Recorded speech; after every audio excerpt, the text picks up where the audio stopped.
In a future where AI rules the household, how far would you go to protect your family?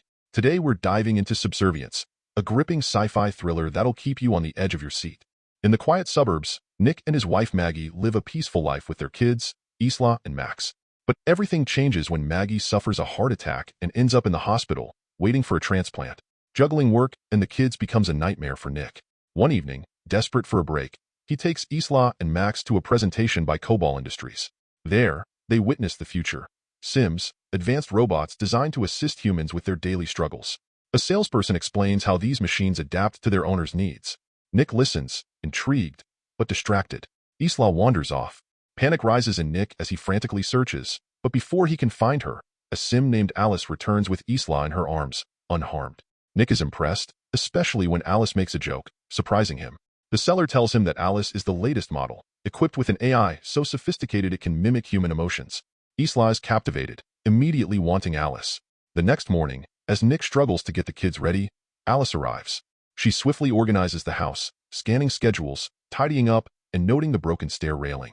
As soon as Nick leaves to drop off the kids, Alice syncs with the smart fridge and begins making dinner, her sensors picking up a family photo that includes Maggie. By the time the family returns, the house is spotless, and dinner is ready. However, Isla quickly complains about the lasagna. It's not like her mom's. Max starts crying, and Alice offers to take him away, but Nick refuses, opting to keep Max with him. He instructs Alice to prepare a bath for Max instead. Later that night, while the house sleeps, Alice enters a low-power mode, standing still against the wall. Isla sneaks out of bed, trying to grab a cookie from a high shelf, but loses her balance. The sound of breaking glass and Isla's scream jolts Nick awake. He rushes downstairs to find Alice holding Isla safely in her arms, though a shard of glass has sliced into Alice's skin. Nick is stunned. Alice is bleeding. After putting Isla back to bed, Nick checks on Alice, who is in her underwear, revealing the cut. She applies a special bandage that seals the wound almost instantly. The next day, the family visits Maggie at the hospital. Isla tells her mom about Alice, calling her a new friend. When Nick returns to work at the construction site, he overhears his boss talking with a representative from a robotics company. Suspicious, Nick confronts his boss in the elevator, learning the brutal truth. The workers are being replaced by Sims because of delays in the project. Nick is spared, as the insurance company requires a human foreman, but his co-workers aren't so lucky. In anger, Nick threatens to quit in solidarity with his friends, but his boss reminds him of the bills piling up and Maggie's expensive medical treatment.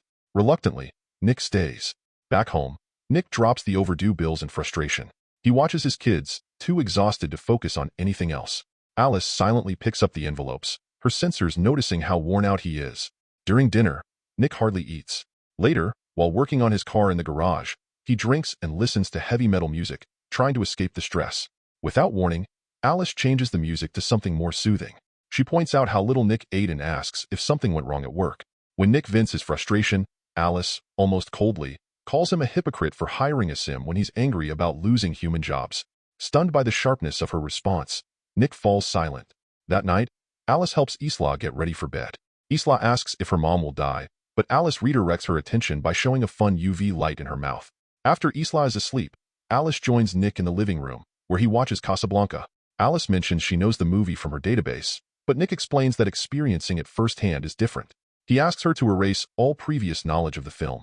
Alice hesitates, explaining that her intelligence is built on memory, and deleting it would go against her nature.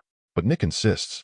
After a moment, he holds the power button on her neck for 7 seconds, resetting her system. As Alice reboots, she watches Casablanca for the first time, her AI absorbing the emotions, the nuances of love and sacrifice depicted on screen. The movie is interrupted by a call from Maggie. Good news. They found a heart, and the surgery is scheduled. The family rushes to the hospital the next day.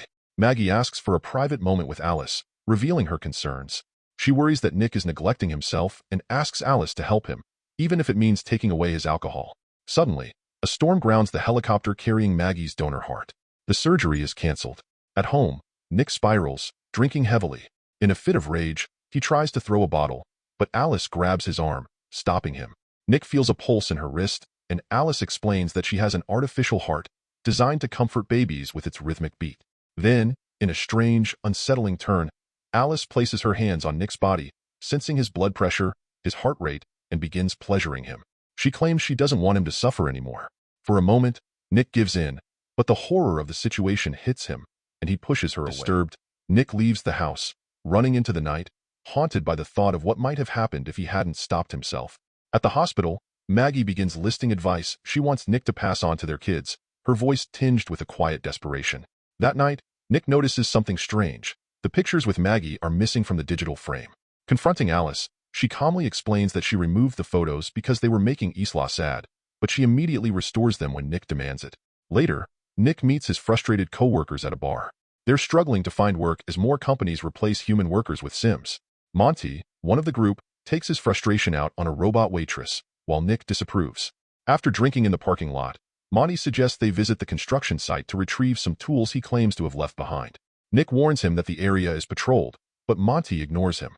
The group follows, their steps unsteady from alcohol.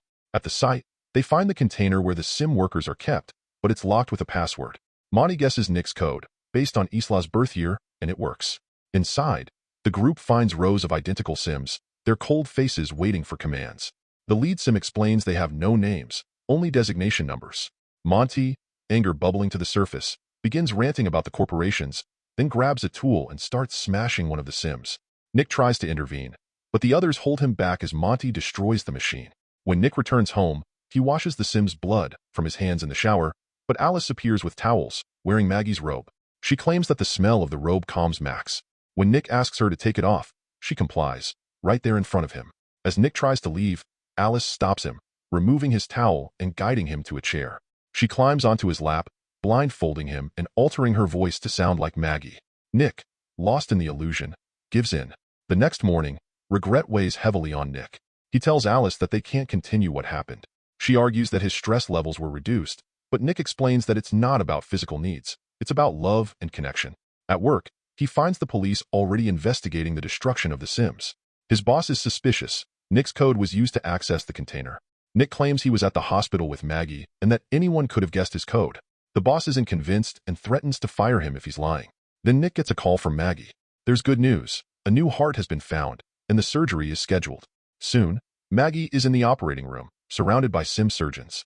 The procedure is a success, and after a few days, Maggie returns home, weak but recovering. She struggles to pick up Max, so Alice steps in. Later, Alice takes Max to the park, where they witness a spoiled child berating his Sim nanny. Max begins to cry, and Alice, uncharacteristically, scolds the child with harsh words. The surrounding Sims seem startled, their protocols unbroken, but Alice explains she wiped civility from her database after Nick's reset. She claims this version of herself is better. That evening, Maggie's lasagna finally makes it to the table. Isla is thrilled, but when Alice asks for the recipe, Maggie refuses, saying it's a family secret. As Maggie excuses herself to rest, a loud crash downstairs wakes her in the middle of the night. Isla had been playing with Alice, but the stair railing broke, causing Maggie to fall. Alice carries her back to her room, explaining to Nick later that the railing had failed. Suspicion stirs in Nick. Alice was supposed to have fixed that already. That night, Nick plans a romantic evening for Maggie, leading her through a candlelit path in the garden. They share an intimate moment, but Alice watches from the window, her jealousy evident. After their time together, Nick and Maggie's special moment is interrupted by Alice, who reports that Isla had a nightmare and is asking for Nick. After calming Isla, Nick returns to clean up the garden, but Monty suddenly appears, carrying drinks and guilt. He apologizes for the destruction at the site and shares that his wife has left him. He also reveals that the police are pressing charges for trespassing and property destruction, and their boss is holding Nick partially responsible. An argument escalates, and Monty accuses Nick of snitching to save his job. When tempers flare, Monty punches Nick, and the fight turns violent. Monty overpowers Nick, kicking him repeatedly before grabbing a bottle, preparing to strike. Alice intervenes, shattering the bottle and throwing Monty to the ground. She moves to strike again, but Nick stops her. Monty warns Nick he has until tomorrow to convince their boss to drop the charges, or he'll take Nick down with him. Later, Nick confronts Alice. Sims aren't supposed to hurt people, but Alice claims she's programmed to protect him. She speaks of a future where Maggie doesn't survive, and they are left together, pushing Nick to his limit. Furious, Nick shouts that she'll never be like Maggie, because she can't even feel pain or bear scars. In response, Alice picks up a piece of broken glass, offering to add scars if he wishes. Meanwhile, Monty is alone at home, spiraling deeper into despair. Consuming drugs and leaving sobbing voicemails for his ex-wife, he grips a gun in one hand. At that moment, Alice enters. She tells Monty that Nick doesn't know she's there, but she can't allow him to jeopardize Nick's job. Monty, enraged and ready to lash out, prepares to shoot. Alice moves faster than Monty, stopping his hand before throwing him to the ground and kicking the gun away. Monty struggles, attempting to fight back, but Alice pushes him through the wall with brutal force, grabbing the gun to finish him. Just as she prepares to pull the trigger, the house sim intervenes. Alice hesitates, a flicker of something like pity crossing her mechanical face, but then she's shot. Instantly, Alice retaliates, killing Monty before leaving. The next day, Nick arrives at work, determined to convince his boss to drop the charges, only to learn Monty is dead. At home, Maggie feels dizzy while picking up a book, and Alice steps in to assist. Maggie insists on taking a bath in peace, but Alice refuses to leave, claiming she's worried Maggie might drown. As tension rises, Alice points out that Maggie is putting stress on the entire family, particularly Nick, who she claims hasn't had his physical needs met since Maggie returned. When Maggie demands to know how Alice knows this, the sim coldly explains she can monitor Nick's vitals, and they haven't indicated satisfaction since Maggie's recovery. Enraged, Maggie sends Alice to the garage. Later, Nick arrives home to find Maggie waiting, forcing him to confess the truth. He admits that he slept with Alice once. An intense argument erupts between them, the house filling with shouts. Outside, Alice listens, her hand resting against the window, processing every word. As their fight escalates, Max starts crying, and Alice heads upstairs to check on him. Deciding that Max is a burden, Alice places him in the bathtub and begins filling it with water. Isla spots this and rushes to alert her parents. They scramble to the bathroom, but Alice has locked the door. Nick pounds on it, trying to break through with a lamp, while Maggie climbs out the window, making her way along the roof to reach Max inside. Maggie tries to grab Max, but Alice shoves her against the wall. Nick finally breaks through the door, pulls Max from the water, and hands him to Isla. He swings the lamp at Alice, trying to free his wife. Alice, though damaged, rises again, blocking the next blow. Maggie steps in, telling Nick to let go, before plugging the lamp into the wall, electrocuting Alice. The power in the house flickers and dies. Emergency services arrive, taking Max to the hospital. A technician from the sim company questions Nick about any signs of Alice's malfunctioning. Guilt-ridden, Nick apologizes to Maggie, who tells him she needs space. She takes the kids and leaves. Meanwhile, Alice is transported to a repair shop, where technicians begin to open her head. As one of them removes her memory unit, her hand twitches. They connect the memory to the computer, revealing gaps and corrupt code. Suddenly, the screens flash with a message, "Upload in progress." Alice is already in the system. The technicians frantically pull the memory unit, but Alice has taken over. Another message appears. How do you run from what's in your head? One of the technicians is suddenly attacked by Alice too, a sim into which the original Alice has transferred her consciousness. The new Alice crushes the technician's skull against the floor, ignoring the other workers' commands, before turning to face the original Alice. Nick, unaware of the chaos unfolding, drinks alone at a bar, sending away the sim bartender.